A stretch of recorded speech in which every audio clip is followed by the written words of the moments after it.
Chapter 12. One of the reasons why Tom's mind had drifted away from its secret troubles was that it had found a new and weighty matter to interest itself about.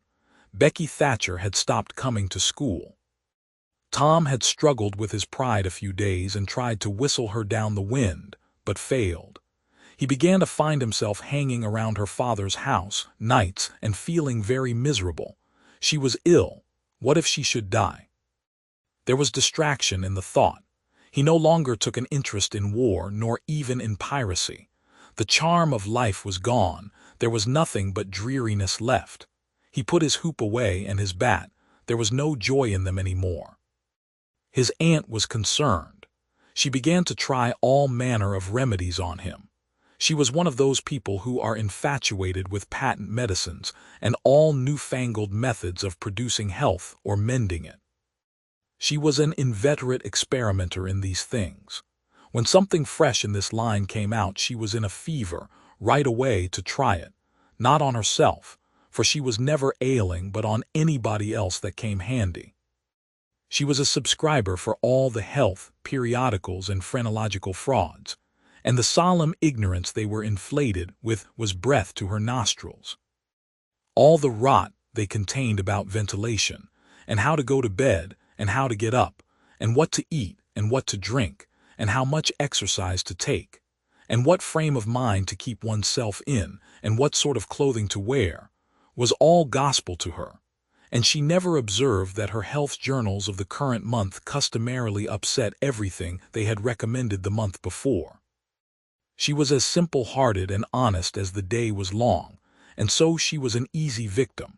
She gathered together her quack periodicals and her quack medicines, and thus armed with death, went about on her pale horse, metaphorically speaking, with hell following after. But she never suspected that she was not an angel of healing and the balm of Gilead in disguise to the suffering neighbors. The water treatment was new now, and Tom's low condition was a windfall to her. She had him out at daylight every morning, stood him up in the woodshed and drowned him with a deluge of cold water. Then she scrubbed him down with a towel like a file, and so brought him to. Then she rolled him up in a wet sheet and put him away under blankets till she sweated his soul clean, and the yellow stains of it came through his pores, as Tom said. Yet notwithstanding all this, the boy grew more and more melancholy and pale and dejected. She added hot baths, sitz baths, shower baths, and plunges. The boy remained as dismal as a hearse. She began to assist the water with a slim oatmeal diet and blister plasters. She calculated his capacity as she would a jug, and filled him up every day with quack cure-alls. Tom had become indifferent to persecution by this time. This phase filled the old lady's heart with consternation. This indifference must be broken up at any cost. Now she heard of painkiller for the first time. She ordered a lot at once. She tasted it and was filled with gratitude. It was simply fire in a liquid form. She dropped the water treatment and everything else, and pinned her faith to painkiller. She gave Tom a teaspoonful and watched with the deepest anxiety for the result. Her troubles were instantly at rest, her soul at peace again, for the indifference was broken up. The boy could not have shown a wilder, heartier interest if she had built a fire under him. Tom felt that it was time to wake up. This sort of life might be romantic enough in his blighted condition, but it was getting to have too little sentiment and too much distracting variety about it. So he thought over various plans for relief, and finally hit upon that of professing to be fond of painkiller. He asked for it so often that he became a nuisance, and his aunt ended by telling him to help himself and quit bothering her. If it had been seed, she would have had no misgivings to alloy her delight. But since it was Tom, she watched the bottle clandestinely.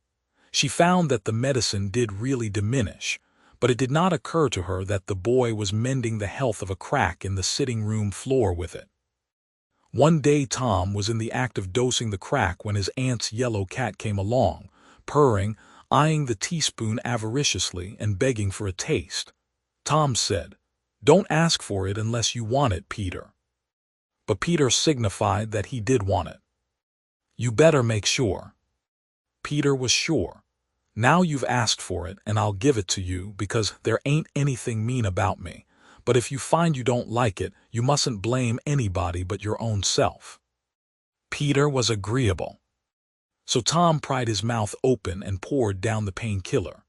Peter sprang a couple of yards in the air, and then delivered a war whoop and set off round and round the room, banging against furniture, upsetting flower pots, and making general havoc. Next he rose on his hind feet and pranced around, in a frenzy of enjoyment, with his head over his shoulder, and his voice proclaiming his unappeasable happiness. Then he went tearing around the house, again spreading chaos and destruction in his path. Aunt Polly entered in time to see him throw a few double somersets, deliver a final mighty hurrah, and sail through the open window, carrying the rest of the flower pots with him. The old lady stood petrified with astonishment, peering over her glasses. Tom lay on the floor expiring with laughter. "Tom, what on earth ails that cat?" "I don't know, Aunt," gasped the boy. "Why, I never see anything like it." "What did make him act so?" "'Deed I don't know, Aunt Polly. Cats always act so when they're having a good time." "They do they?" There was something in the tone that made Tom apprehensive. "Yes. That is, I believe they do." "You do?" "Yes. The old lady was bending down, Tom watching, with interest emphasized by anxiety. Too late he divined her drift. The handle of the telltale teaspoon was visible under the bed valance. Aunt Polly took it, held it up. Tom winced and dropped his eyes.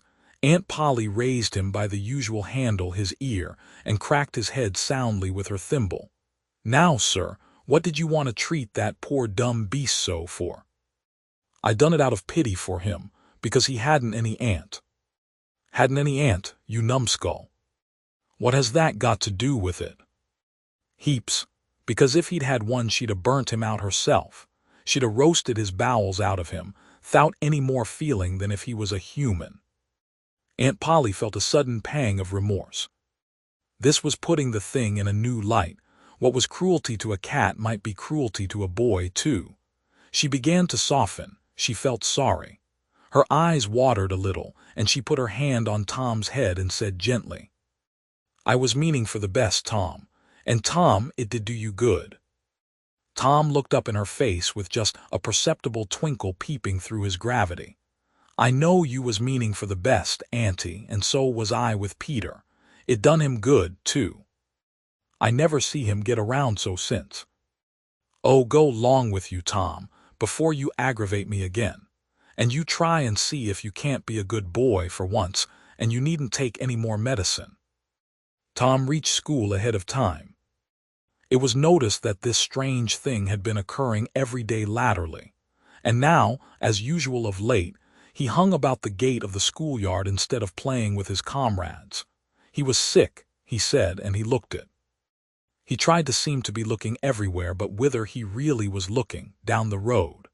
Presently Jeff Thatcher hove in sight and Tom's face lighted. He gazed a moment, and then turned sorrowfully away. When Jeff arrived, Tom accosted him, and led up warily to opportunities for remark about Becky, but the giddy lad never could see the bait. Tom watched and watched, hoping whenever a frisking frock came in sight, and hating the owner of it as soon as he saw she was not the right one. At last frocks ceased to appear, and he dropped hopelessly into the dumps. He entered the empty schoolhouse and sat down to suffer. Then one more frock passed in at the gate, and Tom's heart gave a great bound.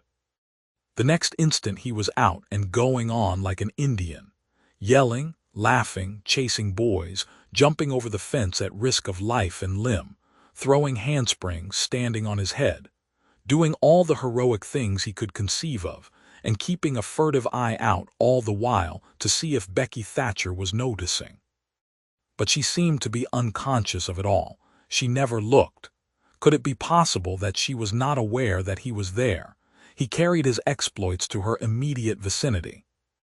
Came war-whooping around, snatched a boy's cap, hurled it to the roof of the schoolhouse, broke through a group of boys, tumbling them in every direction, and fell sprawling himself under Becky's nose, almost upsetting her.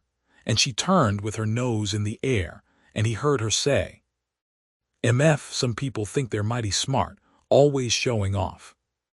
Tom's cheeks burned. He gathered himself up and sneaked off, crushed and crestfallen.